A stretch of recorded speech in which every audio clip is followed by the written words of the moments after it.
Deuteronomy chapter 2, the wilderness years. Then we turned and journeyed into the wilderness in the direction of the Red Sea, as the Lord told me. And for many days we traveled around Mount Seir. Then the Lord said to me, "You have been traveling around this mountain country long enough. Turn northward and command the people. You are about to pass through the territory of your brothers, the people of Esau, who live in Seir, and they will be afraid of you. So be very careful. Do not contend with them, for I will not give you any of their land. No, not so much as for the sole of the foot to tread on, because I have given Mount Seir to Esau as a possession. You shall purchase food from them with money that you may eat, and you shall also buy water from them with money that you may drink. For the Lord your God has blessed you in all the work of your hands. He knows you are going through this great wilderness. These 40 years the Lord your God has been with you. You have lacked nothing." So we went on, away from our brothers, the people of Esau, who live in Seir, away from the Arabah road, from Elath and Ezion-Geber. And we turned and went in the direction of the wilderness of Moab. And the Lord said to me, "Do not harass Moab or contend with them in battle, for I will not give you any of their land for a possession, because I have given Ar to the people of Lot for a possession." In parentheses, the Amim formerly lived there, a people great and many, and tall as the Anakim. Like the Anakim, they are also counted as Rephaim, but the Moabites called them Amim. The Horites also lived in Seir formerly, but the people of Esau dispossessed them and destroyed them from before them and settled in their place, as Israel did to the land of their possession, which the Lord gave to them. Close parentheses. Now, rise up and go over the brook Zerad. So we went over the brook Zerad, and the time from our leaving Kadesh Barnea until we crossed the brook Zerad was 38 years, until the entire generation, that is, the men of war, had perished from the camp, as the Lord had sworn to them. For indeed the hand of the Lord was against them, to destroy them from the camp until they had perished.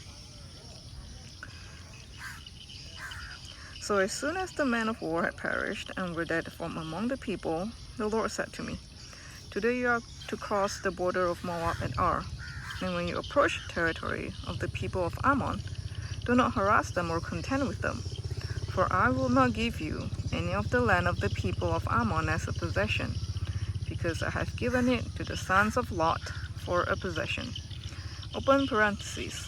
It is also counted as the land of Rephaim. Rephaim formerly lived there, but the Ammonites called them Zamzummim, a people great and many, and tall as the Anakim. But the Lord destroyed them before the Ammonites, and they dispossessed them and settled in their place, as he did for the people of Esau, who live in Seir, when he destroyed the Horites before them, and they dispossessed them and settled in their place even to this day. As for the Avim, who live in the villages as far as Gaza, the Caphtorim, who came from Caphtor, destroyed them and settled in their place. Close parentheses. Rise up, set out on your journey, and go over the valley of the Arnon. Behold, I have given into your hand Sihon the Amorite, king of Heshbon, and his land. Begin to take possession, and contend with him in battle. This day I will begin to put the dread and fear of you on the peoples who are under the whole heaven, who shall hear the report of you, and shall tremble and be in anguish because of you. The defeat of King Sihon. So I sent messengers for the wilderness of Kedemoth to Sihon the king of Heshbon, with words of peace, saying, "Let me pass through your land. I will go only by the road. I will turn aside neither to the right nor to the left. You shall sell me food for money that I may eat, and give me water for money that I may drink. Only let me pass through on foot, as the sons of Esau who live in Seir and the Moabites who live in Ar did for me, until I go over the Jordan into the land that the Lord our God is giving to us." But Sihon the king of Heshbon would not let us pass by him, for the Lord your God hardened his spirit and made his heart obstinate, that he might give him into your hand, as he is this day. And the Lord said to me, Behold, I have begun to give Sihon and his land over to you. Begin to take possession, that you may occupy his land.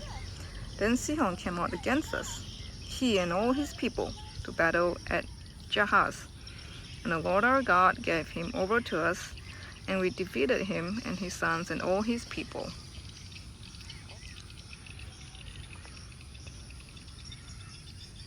And we captured all his cities at that time and devoted to destruction every city, men, women, and children. We left no survivors. Only the livestock we took as spoil for ourselves, with the plunder of the cities that we captured. From Aroer, which is on the edge of the valley of Arnon, and from the city that is in the valley, as far as Gilead, there was not a city too high for us. The Lord our God gave all into our hands. Only to the land of the sons of Ammon you did not draw near, that is, to all the banks of the river Jabbok and the cities of the hill country, whatever the Lord had forbidden us. This was Deuteronomy chapter 2.